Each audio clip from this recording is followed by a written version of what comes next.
শাকিব খানের বলেন, কারণ দুটো মুভির ক্যারেক্টার স্টোরি ডিফারেন্ট ছিল।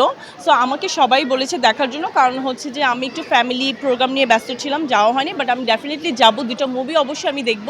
আর দুটো মুভিকে আমার পক্ষ থেকে কংগ্রাচুলেশন। সো যেহেতু এত ভালো রিভিউ দিচ্ছে সবাই সবাই এত পছন্দ করেছে, যেহেতু সিএমের ফ্যান ফলোয়ার্স আছে, শাকিব খানের আছে, তো আমার কলিগ বা ফ্রেন্ড যারা আছে তারা দেখেছে, তারা বলেছে খুবই ওয়াও ফ্যান্টাস্টিক দুইটাই মুভি, দুইটার স্টোরি আলাদা। বলছি তুমি জাস্ট যাও, দেখবা, দুইটারই হচ্ছে ডিফারেন্ট। একটা মুভি দেখলে কান্না করে দিবা, আরেকটা মুভি দেখলে হচ্ছে শুধু ডান্স করবা, অ্যাকশনে শুধু চিৎকার করবা। সো আমি ডেফিনেটলি ট্রাই করবো দেখার দুটো মুভি। আপনি তো যে অফার পান শাকিব খানের সিনেমায় অভিনয় করার জন্য যে কোনো ক্যারেক্টারে, তখন আপনি কি করবেন? অফার পেলে তো ঠিক আছে করব, কিন্তু হচ্ছে আমি মুভি করব না। কেন? অনেকেই তো স্বপ্ন থাকে যে জি, সবারই স্বপ্ন থাকে হচ্ছে বড় স্ক্রিনে কাজ করার। আর আমার বিগত হচ্ছে এই ইন্ডাস্ট্রিতে হচ্ছে আমার 13 থেকে 14 বছর হয়ে গেছে আমি এখানে কাজ করছি। তো আমার এরকম অনেক অফার এসেছে। সো অনেক ছোট থেকে এখানে কাজ করা শুরু করেছি ইন্ডাস্ট্রিতে। তো আমার অনেক কাজ এসেছে, আপনার বলেন মুভির বলেন, সেটা নাটকের বলেন, অনেক কিছু। সো আমার বড় স্ক্রিনে কাজ করার খুব একটা স্বপ্ন কখনোই ছিল না, আর এখনও নেই আমি বলতে পারবো। সো ইনশাল্লাহ যারা সামনে আসবে তারা কাজ করবে, তাদের জন্য অনেক অনেক শুভকামনা থাকবে আমার। আপনি একটা কথা বলেছেন যে আমি কাজ করব না ইন্ডাস্ট্রি শাকিব খানের সাথে। অনেকেরই স্বপ্ন না, থাকে কাজ যে করবো না, না সেটা বলি নাই। কাজ করার ডেফিনেটলি ইচ্ছা আছে, বাট আমার বড় স্ক্রিনে কাজ করার কখনোই ইচ্ছা ছিল না। থাকে না যে সবার একটা ড্রিম থাকে, কিন্তু যে আমি বড় স্ক্রিনে কাজ করতে চাই, নিজেকে অভিনয়ে দেখতে চাই, বাট আমি কখনো এটা চিন্তা করি নাই যে আমি অভিনয়ে কাজ করব বা বড় স্ক্রিনে কাজ করব। আহ, আমার হচ্ছে কি, আমি হচ্ছে আবার অ্যানিমেল লাভার। আমার আবার অ্যানিমেল খুব ভালো লাগে, ওদেরকে হেল্প করতে ভালো লাগে, ওদের পাশে থাকতে ভালো লাগে। এইটা যদি আমি করতে পারি, আমি লাইফে নিজেকে অনেক সাকসেসফুল কিছু একটা মনে করব অ্যানিমেলদের জন্য। আচ্ছা, আপনার বাইরের কান্ট্রির মুভিগুলো দেখা হয় বেশি, রাইট? সেটা আমি দেখি, মুভি দেখি, বাট হচ্ছে আমি জীবজন্তু খুবই পছন্দ করি, তাদের পাশে থাকতে পছন্দ করি, তাদের যতটা কষ্ট হয় দূর করার চেষ্টা করি নিজের থেকে। আমি ট্রাই করি তাদের পাশে থাকার জন্য। তো আমি অ্যানিমেলদের জন্য যদি কিছু করতে পারি, তাহলে আমি লাইফে মনে করবো যে আমি অনেক বড় কিছু করেছি। আপনি দেখতে এত সুন্দর, দেখা যায় বাইরের বিদেশির মতো এরকম লাগছে। আপনাকে কয়টা প্রেমের অফার পেয়েছেন? যদি আপনাকে প্রশ্ন করি কয়টা পেয়েছেন? প্রেমের অফার তো হচ্ছে জানি না, সেটা নিত্যদিনেরই একটা জিনিস, মানুষের পছন্দ থাকতেই পারে, মানুষের প্রতি মানুষের ভালোবাসা থাকতেই পারে। তো এটা খারাপ কিছু না, এটা আসলে সবার ভাগ্যে আসে না ভালোবাসাটা বা মানুষের পছন্দ করাটা। আমি নিজেকে অনেক ভাগ্যবান মনে করব যে মানুষ আমাকে এত পছন্দ করে, এত সম্মান দেয়, সেটা আমি ব্লেসড মনে করব নিজেকে। কয়টা প্রেমের অফার পেয়েছেন আপনি? দুটো আসলে প্রশ্ন সেটা তো করা আমি যায়? হিসাব করতে পারবো কয়টা? না, কখনো count কয়টা করি ছেলে নাই। আপনার পিছন দিয়ে ঘুরেছে যে আপনাকে পছন্দ? বাট ছেলেরা তো ঘুরে একটু মেয়েরা পছন্দই করে এই জিনিসটা। সো এটা কখনো কাউন্ট করা হয়নি, বাট অনেক ছেলেরাই ট্রাই করেছে। সো আমি কখনো কাউন্ট পয়টা গেছেন? না, না, না, না, কখনো পটি নাই। এত ইজি না আমি পটা। অনেকেই তো কক্সবাজার যায় আইফোনের জন্য, অনেকেই যায় কক্সবাজার যায়, সোশ্যাল মিডিয়াতে দেখছি যে কিছু হলে আইফোন কিনতে যায় কক্সবাজার। এরকম অফার কি কিনে সব পেয়েছেন যে কক্সবাজারে আইফোন অথবা? না, অ্যাকচুয়ালি আইফোন তো কক্সবাজারে কিনতে যাওয়া যায় সেটা আমি কখনো জানি না। আইফোন তো হচ্ছে শপে, মলে বা আইফোনের মানে দোকানে পাওয়া যায়। কক্সবাজারে কেন এই কোয়েশ্চেন করা হয় যে কক্সবাজার গেলেই আইফোন পাওয়া যায়, যেহেতু যারা যায় তারাই বলতে পারবে। আমি কক্সবাজারে ঘুরতে যাই, কাজে যাই, ফ্যামিলির সাথে টাইম স্পেন্ড করতে যাই। আমি জানি না যে ফোন পাওয়া যায় কক্সবাজার গেলে। হয়তো সেখানে হয়তো কোনো জিন আছে, দৈত্য আছে, যে তাদের কাছে গেলে হয়তো আইফোন পাওয়া যায়। আচ্ছা, আমি আরেকটা প্রশ্ন নিতে চাই আপনার কাছ থেকে। সেই প্রশ্নটা হলো, এই যে আপনি বলছেন অনেকেই দেখছি যে ইন্ডাস্ট্রি থেকে হারিয়ে যাচ্ছে, অথবা একটা পছন্দের নায়ক থাকে, একটা পছন্দের নায়ক থাকে ইন্ডাস্ট্রি। কোন নায়িকার কাজ দেখা হয় যদি আপনাকে প্রশ্ন করি?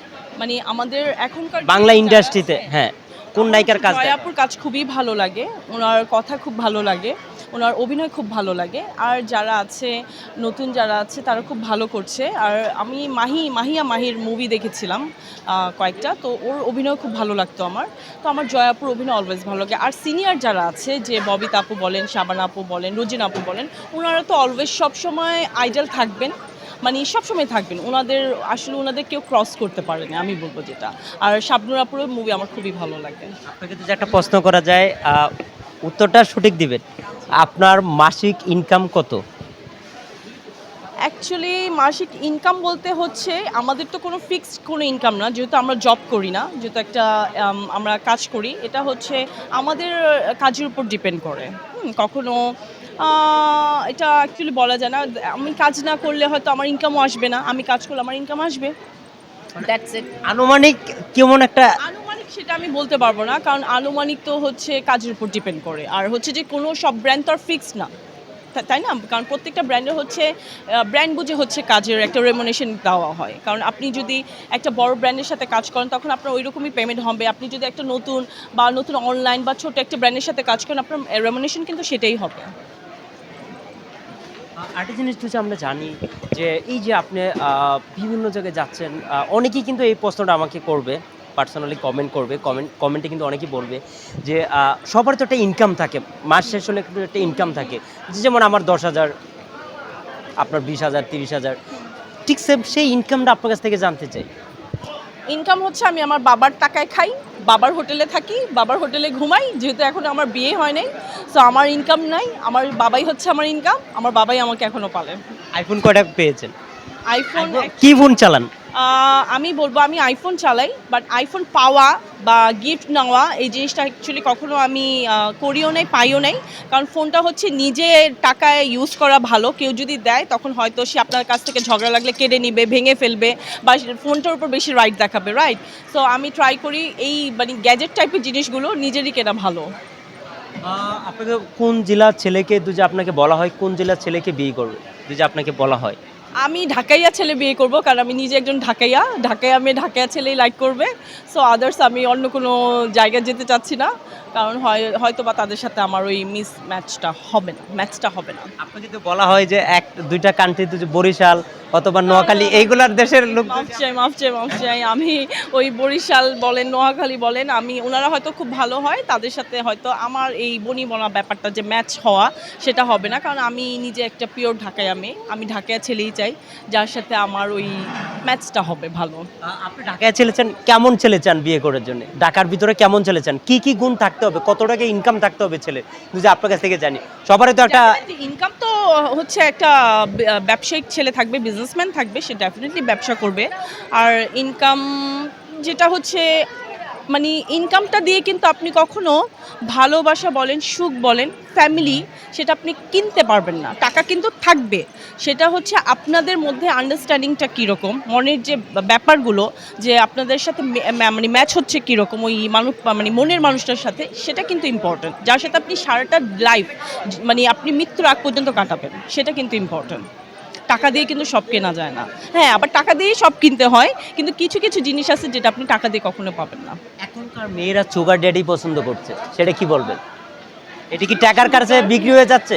ড্যাডি সম্পর্কে আমার কোনো আইডিয়া নেই, আমি জানি না এই বিষয়ে। লাইফে কি এরকম কিরকম পরিকল্পনা আছে যে সুগার ড্যাডি নিব বেচে? অ্যাকচুয়ালি আমি জানি না, সুগার ড্যাডির ব্যাপারে আমার কোনো আইডিয়া নেই। আর যারা হয়তো বা এটা নিয়ে কথা বলতে মজা পায়, আর সুগার ড্যাডি যেভাবে জিনিসটাকে এত প্রচার করা হয়েছে, আমার মনে হয় সুগার ড্যাডি বলতে বলতে এই জিনিসটা হারিয়ে গেছে। কারণ এত কোশ্চেন করা হয়েছে এই জিনিসটাকে নিয়ে, মানে সুগার ড্যাডি মনে হয় এখন হারিয়ে গেছে। এখন এই জিনিসটা মনে হয় এখন নাই কোথাও। একটা কালকাটা ইন্টারভিউ আমরা দেখেছি, আমরা নিজেও করেছি ইন্টারভিউটা, আমরা এই টাইপ আমরা গিয়েছিলাম, যাওয়ার পর আমরা দেখেছি 70 বছরের এক বৃদ্ধ নাতনিকে বিয়ে করেছে।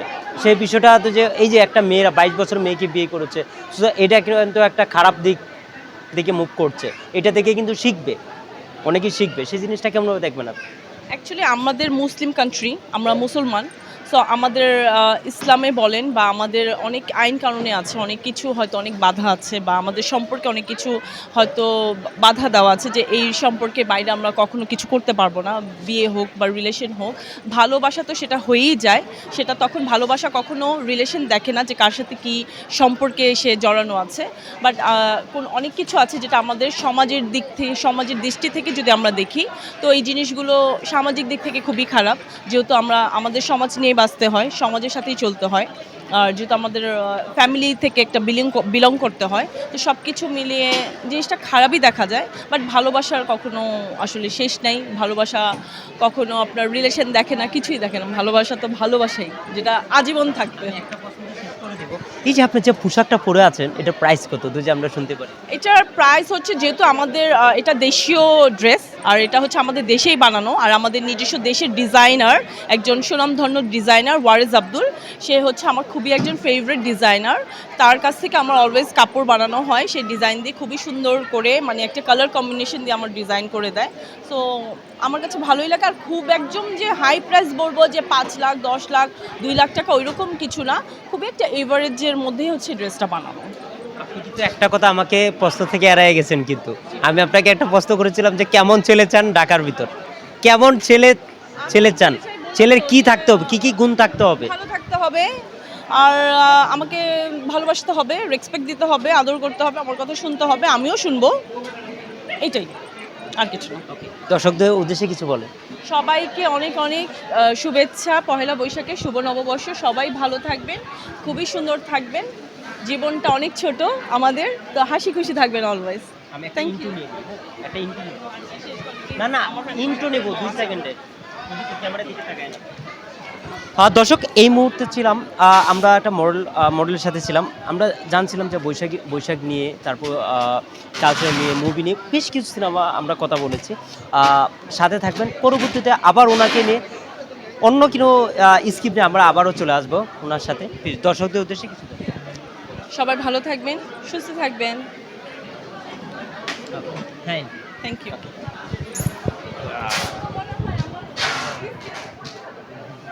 শুভ নববর্ষ আপনাকে। আজকে কেমন মেলায় এসে কেমন লাগছে যদি আপনার কাছ থেকে একটু অনুভূতিটা জানি। অ্যাকচুয়ালি আমাদের পয়লা বৈশাখ হচ্ছে একটা খুবই উৎসবের একটা আনন্দের দিন, যেটা আমরা সবাই খুব মানে এটা আশা করে থাকি যে প্রতি বছর আমরা নিজেকে ডিফারেন্ট লুকে দেখব বা সাজবো নিজেকে, মানে আলপনা করব, মেহেদি পরবো, কালারফুল শাড়ি কামিজ এগুলো পরবো। সো আমরা একটা বছর কিন্তু এই আনন্দের জন্য কিন্তু ওয়েট করি। সো আমার মনে হয় প্রতিটা বছরই আমাদের খুবই ভালো যায় পয়লা বৈশাখ, আর খুব আনন্দ মুহূর্ত দিয়ে যায় আর কালারফুল দিয়ে যায়। সো খুবই ভালো লাগে। এই যে আজকে এত সুন্দর সেজে আসছেন, মাথার চুল অনেক সুন্দর লাগছে আপনাকে, সেই জিনিসটা যদি আপনার কাছ থেকে জানি, এই যে এত সুন্দর করে সেজে আসছেন, এটা কার প্ল্যান ছিল? অ্যাকচুয়ালি এটা আমার প্ল্যান ছিল, কারণ আমি আমার গেট আপটা হচ্ছে আমি নিজে প্ল্যান করি অলওয়েজ। সো কারণ হচ্ছে যে একটা মানুষের নিজের প্ল্যান করা কিন্তু খুবই জরুরি, কারণ হচ্ছে যে আমি বুঝবো আমাকে কোন ড্রেসে, কি মেকআপে, কি হেয়ারে আমার ভালো লাগবে বা কোন জুয়েলারিটা পরলে আমার ভালো লাগবে। কারণ হচ্ছে যে আমি নিজেকে যখন আয়নায় দেখবো তখন আমি বুঝতে পারবো যে আমার সাথে কোন জিনিসটা যায়। সো অলওয়েজ আমি এটা ট্রাই করি যে আমার মেকওভার, আমার ড্রেস আপ আমি নিজে করা ট্রাই করি। সো আজকের ওভার লুকটা হচ্ছে আমার নিজের করা, আর ড্রেসটা হচ্ছে একটা ডিজাইনারের করা ডেফিনেটলি, আর মানে ডিজাইনটা চিন্তা করে আমি করেছি। এই যে আজকে ডিজাইনার এমন সুন্দর একটা ড্রেস আপ পরেছেন, পরার পর কেমন লাগছে যদি একটু জানি যে অ্যাকচুয়ালি আমার অলওয়েজ খুব ভালো লাগে ডিফারেন্ট কালেকশন পরতে, বা ট্রাই করি যে না নিজেকে একটু ডিফারেন্ট লুকে আনার জন্য। যেহেতু আমরা একটা মডেল, তো আমাদেরকে সবাই ডেফিনেটলি দেখতে চায়, আর আমাদেরকে সবাই মানে চোখ রাখে যে আমরা কি কেমন মানে প্রতিটা ফেস্টিভ্যালে কেমন ড্রেস করছি, কেমন মেকআপ করছি। সো নিজেকে সবসময় একটু ডিফারেন্ট লুকে দেখতে ভালো লাগে। এই যে দিন দিন মানুষ দেখছি যে কি নিয়ে ব্যস্ত আছেন যদি আপনার কাছ থেকে জানি। মানুষ অ্যাকচুয়ালি কি বলবো, এখন সবাই তো তার ব্যস্ততা জীবন কাটাচ্ছে, তার পাশাপাশি হচ্ছে মানুষ কাজের ফাঁকে নিজেকে একটু আনন্দ দেওয়ার চেষ্টা করে, নিজেকে ভালো রাখার চেষ্টা করে। সো এইভাবেই মনে হয় সবার দিন যাচ্ছে। আপনি কি নিয়ে ব্যস্ত আছেন সেটা বলুন। আমি এখন মোটামুটি সব কিছুই নিয়ে আছি, কাজ নিয়েও আছি। আর যেহেতু এখন ঈদ শেষ হয়েছে, আমাদের এখন কাজের চাপ আবার শুরু হবে, কাজের প্রেশার শুরু হবে সবারই। সো এই আনন্দটা শেষ করে দেন আমরা এখন আবার সবাই যে যার কাজে ফিরে যাব, সবাই ব্যস্ততায় চলে যাব। সো এটাই তো চলছে। বেশ কিছু সিনেমাই আমরা একটু সিনেমাতে মুভ করতে চাই। সিনেমা নিয়ে ঈদে কিন্তু বেশ কিছু সিনেমা মুক্তি পেয়েছিল। শাকিব খানের বরবাদ, সিয়ামের জঙ্গলি, দাগি, বেশ কিছু সিনেমা মুক্তি পেয়েছিল। কোন সিনেমাটা আপনাকে কিন্তু প্রশ্ন করা যায়, কোন সিনেমাটা আপনার দেখা হয়েছিল যদি আপনাকে প্রশ্ন করা যায়? আমি অ্যাকচুয়ালি সিনেমা দেখা হয় নাই, বাট আমি সিনেমারগুলো রিভিউ অনেক শুনেছি। দুটো মুভি খুব ভালো হয়েছে, সিয়ামের বলেন আর